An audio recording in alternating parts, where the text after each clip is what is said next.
Welcome to this tutorial on NumPy aggregation.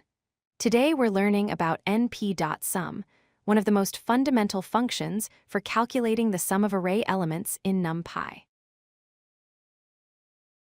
np.sum is a NumPy function that computes the sum of array elements. You can use it to add up all elements in an entire array, or you can sum elements along a specific axis. This makes it incredibly flexible for working with multi-dimensional data. Let's look at the basic syntax. The function takes four main parameters. First is which is the input array. Then axis, which specifies the axis along which to sum. The type parameter lets you specify the data type of the result, and keepDims determines whether to keep the dimensions in the output. Don't worry, we'll see examples of these in action. Here's the simplest use case. We import NumPy as np, create an array with values 1 through 5, and call np.sum on that array. This adds up all the elements, 1 plus 2 plus 3 plus 4 plus 5, giving us 15. When you don't specify an axis, np.sum returns the total sum of all elements. Now let's try it with a two-dimensional array. We create an array with two rows. The first row contains 1, 2, 3, and the second row contains 4, 5, 6. When we call np.sum without specifying an axis, it sums all 6 elements regardless of the array's shape. 1 plus 2 plus 3 plus 4 plus 5 plus 6 equals 21.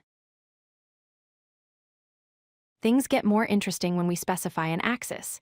Setting axis equals 0 means we sum down the columns vertically. For our 2x3 array, this adds the first row values to the corresponding second row values. Column 1, 1 plus 4 equals 5.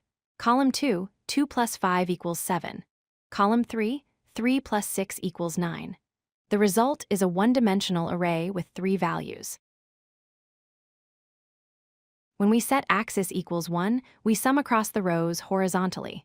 For the first row, we add 1 plus 2 plus 3 to get 6. For the second row, we add 4 plus 5 plus 6 to get 15. The result is a one-dimensional array showing the sum of each row, 6 and 15.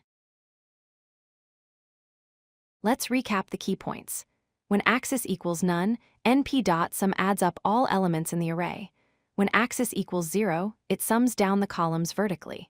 When axis equals 1, it sums across the rows horizontally. And remember, np.sum works with arrays of any dimension, making it a versatile tool for data aggregation. Practice with these different axis values to master array summation in NumPy. If you like this video, hit that like button and don't forget to subscribe.